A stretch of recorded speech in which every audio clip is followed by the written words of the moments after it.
Hi, I'm Danielle. Welcome to my perfume journal. In this video, I am sharing some of my more polite perfumes. So as much as I love perfume, I also recognize that not everyone else in the whole wide world feels the same way about it. Some people are very sensitive to fragrance and other people just don't like it. So when I know I'm going to be somewhere around a decent number of people, particularly in close quarters, I try to be kind of mindful of that fact and consider my perfume choice carefully, or maybe not even wear perfume at all. So I'm going to share what I consider some of my more polite perfumes, the fragrances that I will wear when I want my scent bubble to be a little more inconspicuous. So when it comes to more polite scents, I feel like you really cannot go wrong with Sarah Jessica Parker's Lovely collection. On the left is the original Lovely, which is just a really nice, clean, musky floral with some lavender, mandarin, narcissus, and a lightly woody base. This is a crisp white shirt kind of a scent. I do go a little bit lighter on the sprays with this one, even though it is one of my more polite perfumes. Because of all the Lovelies, this one is the strongest. On the right is Lovely You. That is a softer, muskier version of Lovely with some plum blossom and some benzoin. And then in the center is Lovely Lights. That's a creamier version of Lovely with some beautiful honeysuckle, gardenia, and some sandalwood in the base. Both of the flankers of the original Lovely have a very small scent bubble, so I think they're perfect for a polite perfume day.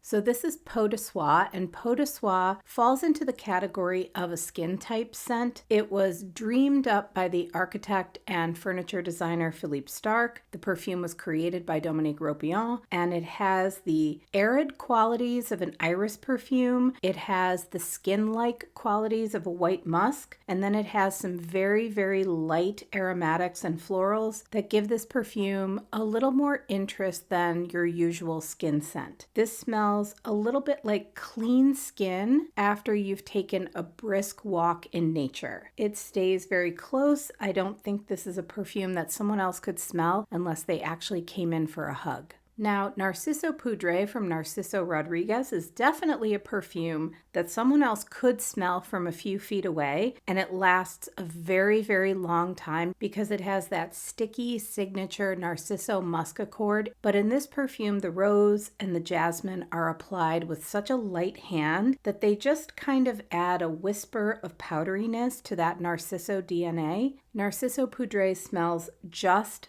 like the color of the bottle. It's a very blushy beige kind of a scent. I think it is perfect for every day, and to me, this perfume is wonderfully polite.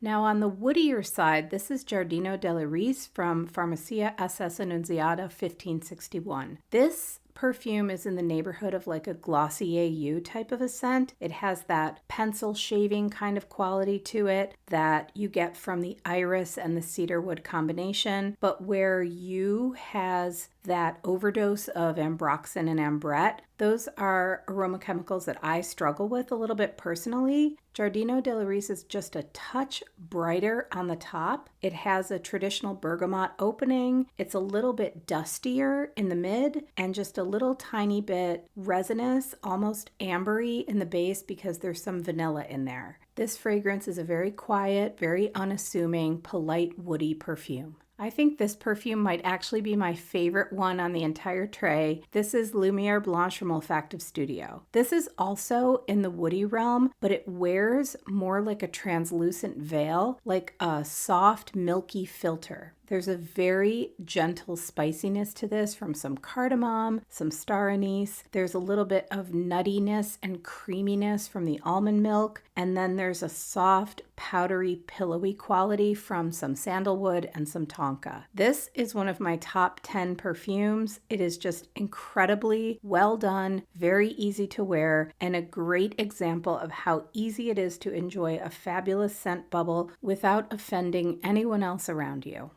Finally, this is a perfume with the weirdest name ever. This is Cologne Sologne from Parfums de Nicolai. This is a cologne, almost borderline fougere, but not quite. It's very citrusy. There's orange and lemon. There are some herbal tones of lavender and rosemary. It's very, very fresh, but it's not sweet. It almost borders on bitter from the herbs, but because it's a cologne, it stays extremely close to the skin and it doesn't intrude in any way. I would describe this as a very classy, polite freshie. So I would love to know what kinds of perfumes you have in your collections that you would consider on the more polite side of things. In an upcoming video, I am going to share some of my more impolite scents. Some of them are downright rude, but for now, we'll keep our good manners and we will talk about our most polite fragrances. What are some of yours?